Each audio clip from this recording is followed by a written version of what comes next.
So for example, in Pennsylvania, 40% of the Pennsylvania state budget is comprised of the state and federal match for Medicaid. 40%. In Nevada, 32% of the entire Nevada state budget is tied to Medicaid. In Colorado, Gabe Evans's district, 36% of the entire Colorado state budget is composed of the Medicaid state and federal match. This is one of the reasons why they are going after Medicaid.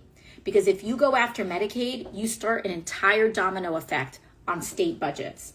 And so what they're trying to do is gut a lot of the federal matching and the federal finance, and then they're going to gut state budgets down the board. And, you know, this isn't just blue states. Hey, MAGA slaves, you guys still broke? Oh, you are? Yeah, of course you are, you stupid fucks. You're the dumbest American voters that this century, the last century, and the century before that ever saw. You are the only people to so vociferously vote against your own interests. That's right, King Trump gonna get rid of all them immigrants, send them all back to the same country. Cephas, you know what that means, right? It means that all those shit jobs that Americans don't want to do, you're gonna be doing them. Because you still got 6 flat tires on the dually and no change in sight, because I think you lost a shift at the Taco Bell because you guys don't know how to wash your hands and stuff. So, you know, yeah, get ready, stupid. It's going to be you doing those jobs that the other guys were doing happily, because they could send that $5 an hour check back home and their people would be in great shape financially. But here, yeah, you still going to have flat tires on the dually there, Cephas, you dumbass. Today's a day that I'm feeling a lot of remorse for having supported Trump and MAGA.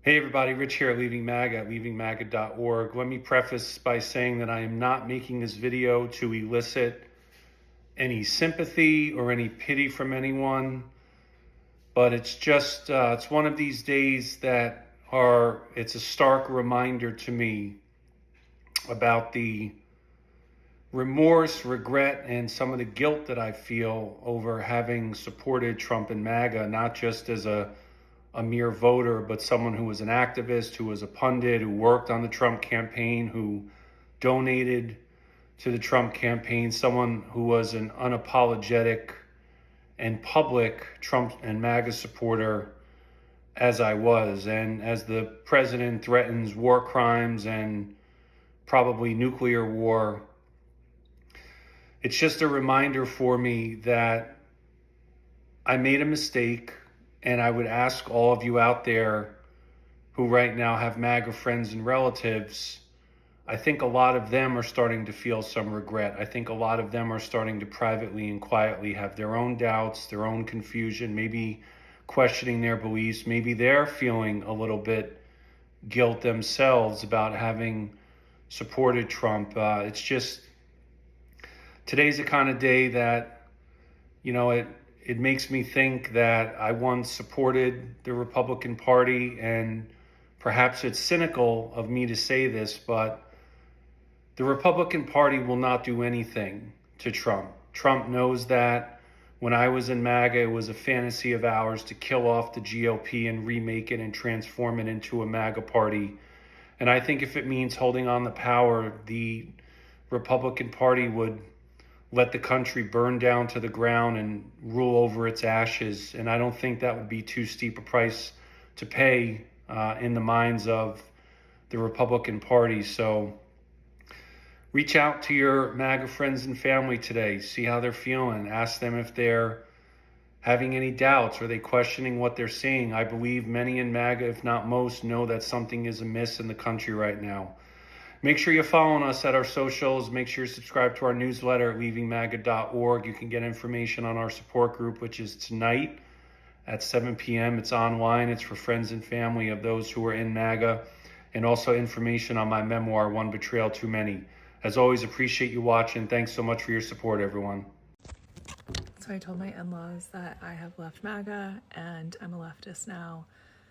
And my mother-in-law basically cried. And when we were hugging, she told me, she's like, "You're finally really my daughter-in-law now." And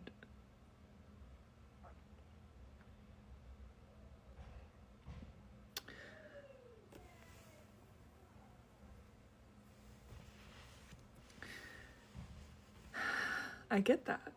I get thinking that. You know, to be able to be embraced for being able to change my mind and not feel judged about it was really awesome.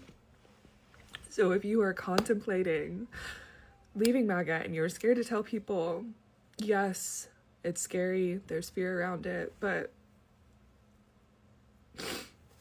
once you do it, you're like, why was I even scared of that? No, I still haven't told my parents yet, and I mean, they're genuinely gonna, this is what's so sad, is they're gonna genuinely think that I sold my soul. Which is crazy. Sorry to pull myself together, but yeah, it's crazy. And like, that is scary, having them think that. But the moment you stop caring about what other people think is the moment you can finally start living. It's gonna be painful, and it's gonna hurt, and you will literally feel like you were being unalived. You will feel like you were goo in the cocoon, but you will be a butterfly on the other side of this. I know I am. This poor woman is literally worried about her family disowning her because she's not MAGA anymore. That's exactly how cults act. I've had the opportunity to meet people that used to be in cults, used to be in very strict religious sects. And this is exactly the things that they worried about before they left, that their family wasn't going to love them, their family was going to disown them. And in some cases, that's exactly what happened. If your political ideology feels like that, then you should realize that you're in a cult. You're not in a political ideology, right? Even the acceptance from her mother-in-law, who was like, oh, thank goodness you made it out, is exactly how people who have family members in these cults feel. Like they're trapped, like they have no way out, right? This should not feel this way. If your political ideology feels this much like a cult, then you probably shouldn't be in it. If you have a child or adult family member who relies on Medicaid, disability services, you need to hear this right now. What's heading our way is not rumor, it's already happening. Federal funding changes pulled over $900 billion out of Medicaid. When states get hit with a squeeze like that, they don't have a choice. They have to trim the budgets. And here's the kicker that most people don't even realize. Under federal law, nursing home care is mandatory, but home community-based services, the exact program, day centers, and support staff that allow them to live their own life at home are legally labeled optional. States like Idaho, Colorado, and Washington are already bracing for impact on these programs, and Ohio is right behind them. They're all being told to prepare for rate cuts later this year. Day programs and independent living supports are not optional to the families who depend on them every single day. Over 600,000 families across the country are already sitting on wait lists just trying to get the basic services. We can't sit back and bury our heads in the sand and pretend this won't touch our home. When the threat comes for our community, it's going to come for us all. If you want to do something about it, you need to email, call your local governor, senators, congressmen, and tell them how much this will affect you. Please feel free to share this video with anybody who may need to hear it. I'm not on Medicaid, so why should I care if Congress cuts it? First of all, it's not just a cut. They are terminating healthcare for over 13 million people. They're terminating healthcare for kids, cancer patients, working families, elderly in nursing homes. But again, if I'm not one of those people, why should I care? Here in America, our healthcare is extremely expensive. So if we stop paying for people's healthcare, then wouldn't our costs go down? Cutting Medicaid is not going to help the problem. It's actually going to make it worse. Our premiums are going to keep going up, and hospitals are going to close. And the same wealthy people and corporations that are responsible for our rising healthcare costs are actually just going to get a tax break. And do you think they're going to pass that on to you? A $700 billion cut is being rammed through Congress right now, and it is the biggest cut in history. And they'll try to blame this on waste or fraud or undocumented immigrants or people who aren't working, but it's not about any of that. It's about greed. And if you don't want to let them get away with it, share this video right now. Because if you think they're just taking healthcare away from them, you're next. So RFK Jr. just announced that they're cutting off Medicaid funding to California and Minnesota, and he claims it's like a punishment for the Medicaid fraud that was committed in Minnesota and in California. He threw out it happening under Governor Walz's, watch, and then under incoming Governor Becerra's watch. And I just got to tell you, this is going to fucking backfire wildly. Forget the fact that this administration got its position, took over the White House because of fraud. That every chapter of every book in the instructions on how to run this administration contains the word fraud. That this is nothing but a fraud machine and a fraud economy that's in that White House. Forget all of that. This administration is interfering with midterm elections. That's what's happening. They've got governor races they're trying to win. They've got House and Senate races they're trying to win. They are destroying the economy and everything. They've got nothing to run on. And so they're propagandizing the fraud that took place in these two states. Forget the fact that both of the Democratic administrations identified the fraud and prosecuted them pretty quickly. Here's why it's going to fucking backfire. Because there's a shit ton of Republicans on Medicaid. If you look up the 3 counties in Minnesota and in California, each of them, that have the highest number of Medicaid recipients, all of those counties are red. I want you guys to sit on that information for a second. Because we talk about red states having some of the highest Medicaid recipients, but now we're talking about blue states where the highest number of recipients are in red counties. Everybody think about that, okay? But you're going to piss off these voters of yours, these Trump voters. If their Medicaid gets cut off because you're trying to win those races in those 2 states, I don't know. Taking a big risk. But I'm going to end with this. The do-nothing Democrats that we have left that are still facing primary elections, I think there's like 18 more states holding primary elections. If we don't bring in even more Democratic socialists and progressives to build numbers going into midterms, nobody's going to prosecute what this administration just did. Because using Medicaid funding as a midterm tool, as a political tool to try to win elections, seems pretty awful fucking criminal to me. Crazy. Why are you voting to cut Medicaid? Why are you voting on Medicaid cuts? Can you tell us why? Medicaid saves lives. This baby is on Medicaid. This baby's life is saved because of Medicaid, and you are voting to reduce Medicaid. Look, you can run away from us now, but you can't run away from a bad vote. The people will remember. In fact, I've been sitting through all these committee hearings. The highest number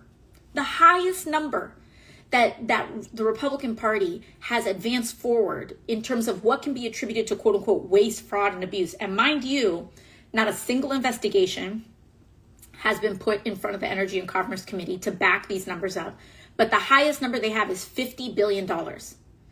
Even if you believe everything that they say with no evidence, if they've identified $50 billion in waste, fraud, and abuse, why are they cutting $880 billion, nearly $1 trillion? The math is not mathing.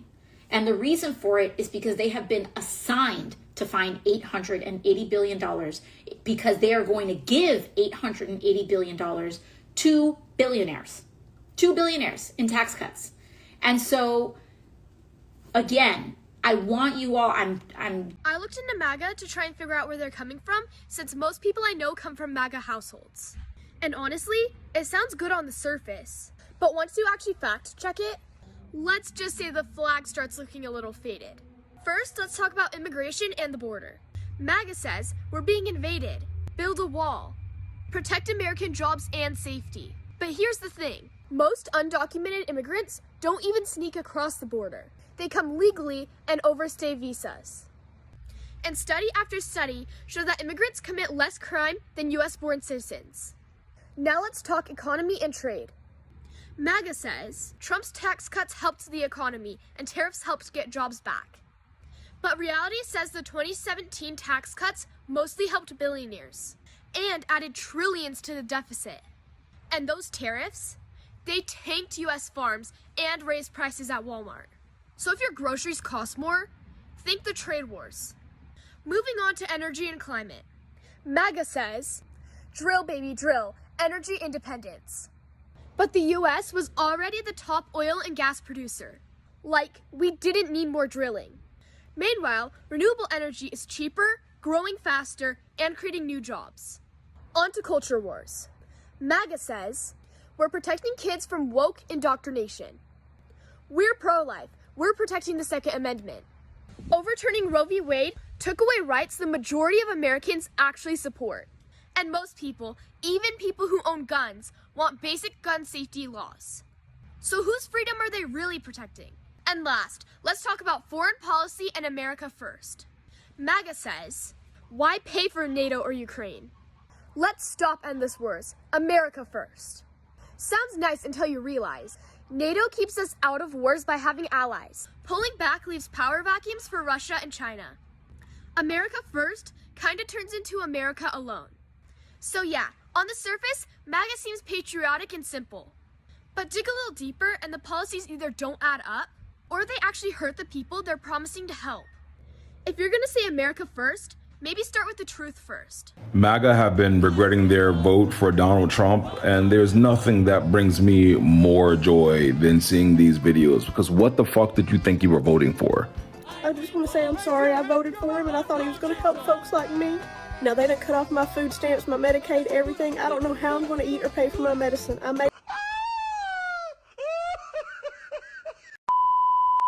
I admit, I regret my vote for Donald Trump. I regret my vote. I never thought I'd say that, but I regret my vote. So crazy that we voted for Trump. We trust him with the words that he promised as Latinos. This is crazy that starting next week, multiple cities will be getting immigration. I hate that I voted for him. Buenas noches. How am I supposed to explain to my 3-year-old? That hurts.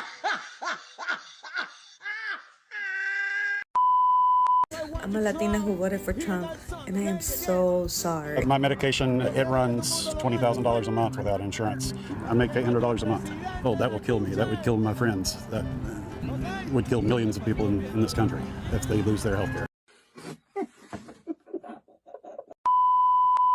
I regret my vote 110%. I voted for Donald Trump. Really started to regret my vote. I will not be supporting him anymore. My husband just got an email saying that he lost his job because of the tariffs. He's a cargo pilot. And we voted for the lady. We didn't vote for this. This is so uncool. It's like, what are they trying to do? Like, what is happening? I'm sorry that happened, babe. Are you alright? It's alright. I guess I can He'll look for another get job. a truck driving job or something. The pilot. I made a huge mistake. A friend of mine sent me a video of somebody who is MAGA complaining about the fact that they have no money, and I ended up going down a rabbit hole of people just like her who are taking to this app to talk about how poor they are as a result of this administration. Okay, they voted for this. In many cases, 3 times. 3 times they voted for him. And now they are loudly complaining on the internet that they are broke and on the verge of being unhoused, not being able to afford their medication. It's almost as if we kept saying this over and over and over again. We warned everybody all the time. We told you this would happen. We told you he was going to make things worse for the people who voted for him. And it is happening. People cannot afford to live in this country. You have no one but yourselves to blame. And it makes me so frustrated because the rest of us have to deal with it alongside. Welcome everyone to my YouTube channel. So let's talk about what is happening, and we are seeing this trend of MAGA supporters leaving and saying no, we are done supporting this administration. We are done and we regret voting against our rights. But the Americans are saying it's too late. Like, we're not going to give you sympathy because you knew what you wanted. You didn't care about the working class. You didn't care about the Americans and what would happen, though you got warned, but all you could think about was what could benefit you. Like, you were not thinking about everybody else. And this is the reason why America has gone to shit. The prices of things have like skyrocketed. Like, when you voted for this administration, you were promised, or the lower prices would reduce, and you had this expectation of a life that could be so affordable. But now everything has gone to shit, and we can see that in the Americans health system. Like, Medicaid has been cut off, and the people are losing it because they can't now afford like normal things because of mistakes of these people.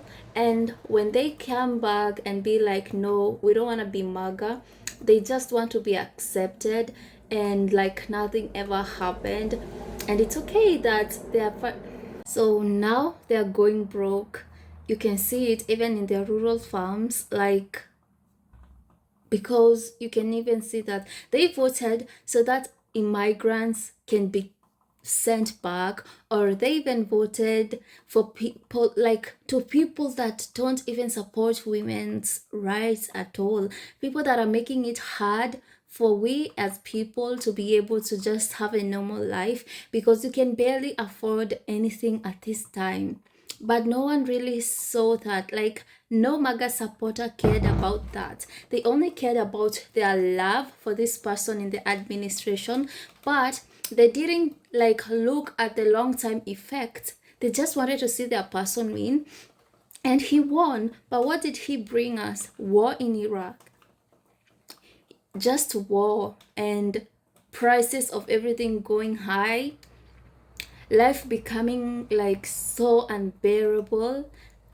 It's crazy. It's crazy. And even when you see these Maga people coming back, and Americans are like, no, we warned you. Like, we're not going to give you any sympathy, we're not going to give you like any thoughts, because we warned you and you didn't listen. You only cared about yourselves. And we are seeing this trend where white women are leaving their Maga husbands. People are even like cutting ties with their family members just because they're leaving Maga. And you can see this, and most of them believe that Maga is not a cult. Well, you can see in everything they do, it's a cult. Like, these people love this person so much. Like, it's crazy. I once saw a video of a person who had tattooed Trump's name on the forehead. I don't know if it was real or not, but it goes to show and to prove that what extent these people can go, which is insane. So what I can say to Maga supporters, like, hopefully you learn your lessons, and in the next elections you can make better choices that will be affecting like Americans, like everyone, not just by thinking about yourselves and what you want to achieve at the end of that. You should think about the prices of the groceries. You should think about the homeless situation. You should think about how life is going to be easy for everybody, not just think about the solutions you want for yourselves. So in the next elections, you better be smart.